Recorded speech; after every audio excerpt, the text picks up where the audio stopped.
United আরব আমিরাত অর্থাৎ সংযুক্ত আরব আমিরাত এর একটি শহর দুবাই। আমি গত মাসের 24 তারিখে এই দুবাই এসেছি। তো আজকে 1 মাস পূর্ণ হলো। এই 1 মাসে আমি কি করলাম, আমার সহকর্মীরা কি ফিল করলো, এই বিষয়ে আমি কিছু জানাবো এবং তাদের কাছেও আমি জানতে চাইব। তো আলহামদুলিল্লাহ আমি এখানে এখন ভালো আছি এবং আমাদের আমার প্ল্যান অনুযায়ী যেভাবে ভেবেছিলাম সেভাবেই কাজ চলছে। আর তাছাড়া সবথেকে আমি আমার পরিবার এবং বন্ধু এবং প্রকৃতি সবগুলোকে মিস করছি। তো এই মুহূর্তে আমি জানতে চাইবো আমার মিনাজ ভাইয়ের কাছে তিনার অনুভূতি সম্পর্কে। আসসালামু আলাইকুম রহমতুল্লাহি ওবরাকাতু। এই যে আমাদের সিরাজ ভাই, আমাদের সংযুক্ত আরব আমিরাতে আজ 1 মাস পূর্ণ হলো। আমরা খুব সুন্দরভাবে চলাফেরা করলাম, বাইরে দেখলাম, ঘুরলাম, এখানকার এলাকার মানুষের সাথে কথা বললাম, বিভিন্ন জায়গায় ঘোরাফেরা করেছি। তো সেক্ষেত্রে বোঝা যাচ্ছে যে আরব আমিরাতে মোটামুটি স্থিতিশীল আছে এখন বর্তমান। আমাদের কার্যক্রম থেকে শুরু করে সমস্ত কিছু খুব সুন্দরভাবে আগাচ্ছে। এখানকার প্রশাসনিক থেকে শুরু করে আপনার পুলিশ বলেন, বিভিন্ন প্রশাসনিক দপ্তর বলেন, সব কিছুতেই খুব স্মুথলি কাজ হয়। আমাদের বাংলাদেশে যেভাবে একটা লেন্দি প্রসেস থাকে, এখানে তেমন লেন্দি কোনো প্রসেস নেই। আমাদের কার্যক্রম সব কিছু সুন্দরভাবে যায়। ডকুমেন্টেশন প্রসেস থেকে শুরু করে আমরা ফিঙ্গার, মেডিকেল সব কিছু খুব সুন্দরভাবে সম্পূর্ণ করেছি এবং আমাদের এখন সেই পূর্বের তুলনায় যারা পূর্বে এসেছিল সেই ক্ষেত্রে এখন আমরা যারা এসেছি তাদের প্রসেসিংটা খুব দ্রুতই আগাচ্ছে।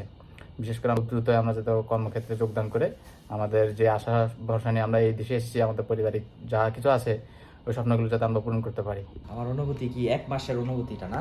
জি, 1 মাসের অনুভূতি। আসলে আমি বিদেশ আসার আগে অনেকের কাছে শুনতাম যে মিডল ইস্টে আসার পরে মানুষ খাইতে পারে না, ঘুমাইতে পারে না, ঠিকঠাক জায়গা বিশ্রামের জন্য ঠিকঠাক জায়গা নেয়, মেন্টালিটি অনেক ধরনের পেরেশানি। তারপরে যারা কখনো বিদেশে আসে নাই তারা অনেক ধরনের ভোগান্তি ভোগে। তো আমি এখানে আসার পরে আমার কখনো আমার ফ্যামিলি কিংবা আমার বন্ধু বান্ধব বা খাওয়া দাওয়ার কষ্ট এগুলো এখনো আমি বুঝি নাই। কেননা এখানে আমরা যারা আছি সবাই খুব ভালোভাবে আছি। তারপরে হচ্ছে 2 বেলা খাবার পাচ্ছি, মাঝখানে খাবার আমরা নিজেরা রান্না করছি। আবার হচ্ছে আমরা যেই কোম্পানি আসছি ওই কোম্পানি আলহামদুলিল্লাহ খুব ভালো। আমরা যে এজেন্সির মাধ্যমে আসছি ওই এজেন্সিটাও খুব ভালো। ওনারা যেভাবে কথা বলছে ওই ওই ঠিক কথার কাজের মিল আছে তাদের সাথে। এই কারণে আশা করা যায় আলহামদুলিল্লাহ আমরা খুব ভালো আছি। তো আমি কখনো ব্যাচেলর লাইফ ছিলাম না, কখনো আমি আমার ফ্যামিলি সাইডে থাকি না আলাদাভাবে। তো আমি কোনোভাবে আমার পরিবার বা বন্ধু বান্ধব যে একাকিত্বর যে বিষয়গুলো আছে এগুলো আমি কখনো ফিল করতে পারতেছি না। উজ্জ্বল ভাই, ভালো আছি। হ্যাঁ ভাই, আপনাকে আমি একটা প্রশ্ন করতে চাই, একটা না কয়েকটা। জি বলুন। তো প্রথম প্রশ্ন হলো, আপনার ফ্যামিলির কথা কেমন মনে পড়ছে? কেমন মানে আমার ফ্যামিলির কথা ওই তো মাঝে মধ্যে দিনের বেলা 2-1 বার কথা হয় ফ্যামিলির সাথে। তো ওইরকম মিস করা হয় না, কারণ আমরা এই রুমে যারা আছি বাঙালি সবাই আছি। তো সবাই যে একটা বন্ডিং আর টাইম পাস করতেছি, মানে মিস করার টাইমটাই পাইতেছি না ফ্যামিলিকে। আর বন্ধুদের মিস করছেন না? বন্ধুদের মিস করি, ভালো ভালো কোথাও যখন বের হই তাদের মিস করা হয়। বন্ধুদের অবশ্যই মিস করা, কারণ আমি আমার লাইফে খুব বেশি যখন বাংলাদেশে ছিলাম খুব বেশি তাদের সাথে আড্ডা দিছি। তো ওদেরকে খুব একটা মিস করি মাঝে মধ্যে। ধন্যবাদ উজ্জ্বল ভাই আপনার অনুভূতি প্রকাশ করার জন্য। আপনাকে ধন্যবাদ। এখন আমি আমার আরেক ভাই রিপন ভাই, ওনার সঙ্গে কিছু অনুভূতি প্রকাশ করার জন্য অনুরোধ করছি। এই যে নিচে আছে আমাদের রিপন ভাই। তো উনি এখন ওনার অনুভূতি প্রকাশ করবেন এই 1 মাস তিনার কেমন কাটলো, কেমন খাবার দাবার, ফ্যামিলি, বন্ধু বা দেশের কেমন মিস করছেন। হ্যাঁ রিপন ভাই, আপনি বলেন। আসসালামু আলাইকুম, আশা করি আপনারা সবাই ভালো আছেন। আমিও আলহামদুলিল্লাহ ভালো আছি। আমি আসলে কি বলবো, বলার মতো কোনো ভাষা নেই, কারণ এটা আমার দ্বিতীয় বিদেশ ভ্রমণ করা। আমি প্রথম মিডল ইস্টে গেছি সৌদি আরব। ওখানে যে কষ্ট করছি, যে পরিমাণ কষ্ট করছি, তার চাইতে এখানে আসছি আলহামদুলিল্লাহ অনেক ভালো। যখন আমি সৌদি আরব যাই তখন প্রচুর কষ্ট করছি, যা এখানে বলতে গেলে অনেক সময়ের দরকার। আমার হাতে এত সময় নাই আপনাদের সাথে শেয়ার করার মতো। এখানে আসি মাশাল্লাহ, গেছে মাসের 27 তারিখে আমরা এখানে পৌঁছাইছি।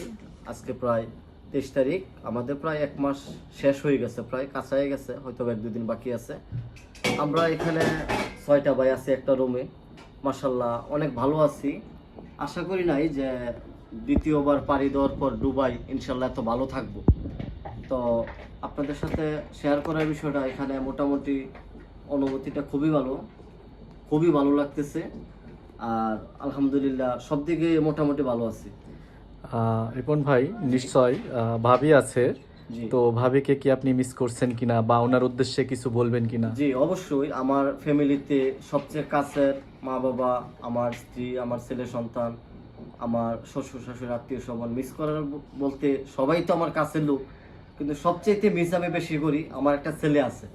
আমার ছেলেটারে আমি খুব মিস করি। আমার ছেলেটা আমাকে ছেড়ে একটা রাত্র আমার সাথে ঘুমায় নাই। ওই ছেলেটাকে আমি খুব মিস করি। আশা করি আল্লাহ তাআলা যাতে ওদের সবাইকে ভালো রাখে ইনশাল্লাহ।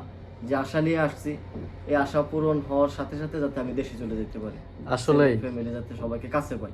আসলে পরিবারের সব থেকে মিস করার তার সন্তানকেই বেশি মিস করে, এটাই আমি বুঝতে পারছি জি যারা প্রবাস করে আর কি। তো এই মুহূর্তে আমরা যাব আমাদের আরেক ভাই। আসসালামু আলাইকুম ভাই।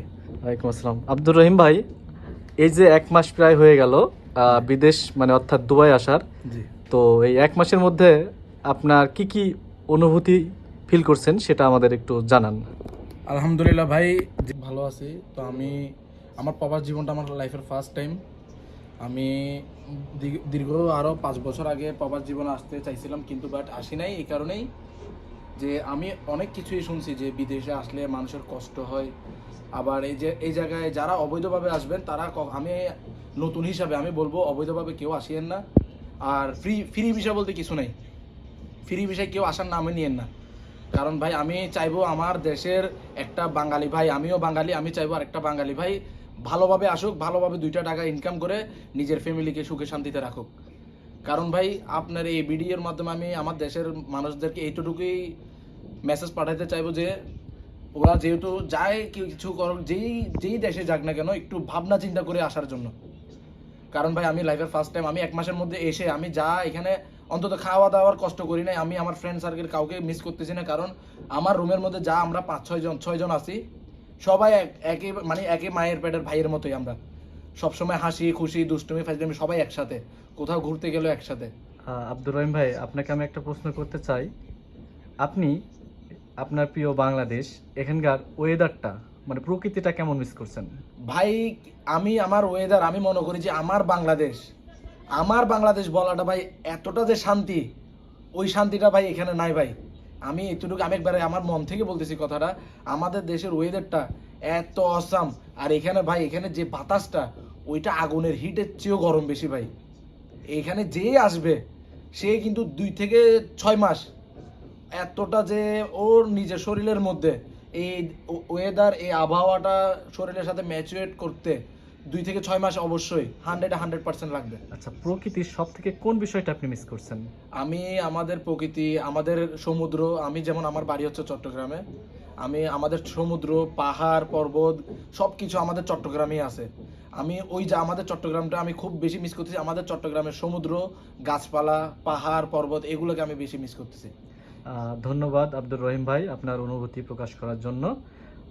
আশা করব আমাদের সবাই একসঙ্গে মিলেমিশে থাকবো এবং যতদিন একসঙ্গে থাকতে পারি ভালোই থাকবো ইনশাল্লাহ। জি, ফাহিম ভাই, এবার আপনি আপনার অনুভূতি সম্পর্কে আমাদেরকে বলেন। আসলে অনুভূতি বলতে কি, বিদেশ জায়গাটা কারোর জন্য সুখের নয়। এখানে মানুষ আসে নিজের কর্ম বা নিজের ভাগ্য পরিবর্তনের জন্য। বন্ধুবান্ধব, ফ্যামিলি, আত্মীয় স্বজন সবাইকে রেখে এই দূর প্রবাসে একা বসে থাকে। দিন শেষে আসলে প্রবাসীদের জন্য মানে কারো কিছু করার নেই। প্রবাসীরা আসলে দিন শেষে একা। ফাহিম ভাই, আপনাকে আমি কয়েকটা প্রশ্ন করতে চাচ্ছি। আপনি এই মুহূর্তে আপনি আপনার পরিবার বা প্রকৃতি কি ধরনের বা কাকে বেশি মিস করছেন? আসলে পরিবারকে সবসময় মিস করা লাগে, কিন্তু দিন শেষে সবচেয়ে বেশি মিস করা হয় বন্ধু বান্ধব, সেই আমাদের বোটঘরের আড্ডা, বন্ধু বান্ধবের সাথে সেই সুপরিচিত জায়গায় আড্ডা, এক কাপ চা, এই আর কি। ধন্যবাদ ফাহিম ভাই আপনার অনুভূতি প্রকাশ করার জন্য।